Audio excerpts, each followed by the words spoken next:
Bonjour à tous. C'est conclu ce dimanche à Lourdes l'assemblée plénière d'automne des évêques de France dans une atmosphère apaisée et fraternelle. Le soleil, d'ordinaire rare en novembre, y a contribué. Vous le savez, une part de ce temps fort pour les évêques se déroule en dehors de l'hémicycle à travers de multiples rencontres, mais aussi dans la prière commune qui ponctue la semaine avec la messe quotidienne.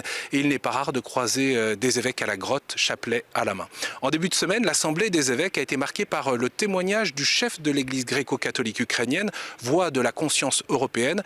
Monseigneur Shevchuk a impressionné par sa résistance spirituelle face à la haine et la violence. Cette assemblée s'est inscrite dans un contexte international pesant, on le sait. Les évêques de France ont adressé un message de proximité fraternelle aux chrétiens d'Israël et de Palestine, ainsi que ceux du Liban. Du côté de la lutte contre les abus, 3 ans après la SIAZ, 3 textes importants ont été votés. Des repères pour les confesseurs, une charte pour l'accompagnement spirituel et un document de référence pour l'accompagnement du ministère des prêtres.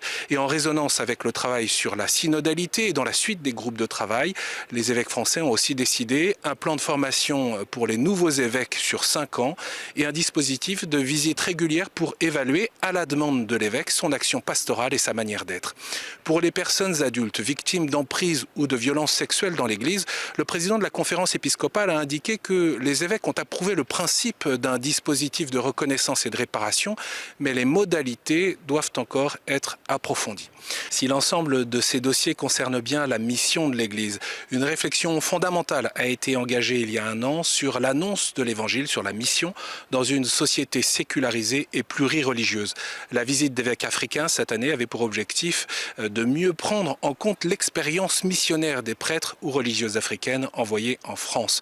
Le travail a aussi été enrichi par les contributions du métropolite orthodoxe Dimitrios, par le pasteur protestant Christian Krieger, également avec le scoutisme catholique français qui rassemble 150 000 jeunes en France, ou l'enseignement catholique qui scolarise 2 millions d'élèves.